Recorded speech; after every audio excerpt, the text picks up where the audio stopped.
Hello guys, in this Excel sheet you can see there is two things, first name and last name, and how you will join both of the name together.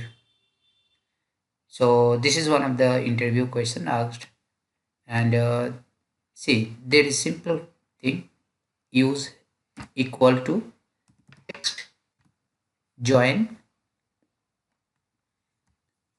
quote, and space.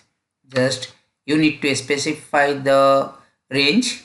So in my case A2 and B2.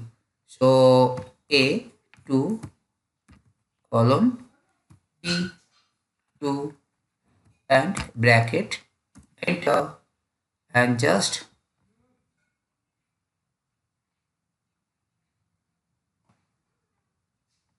drag. Thank you guys.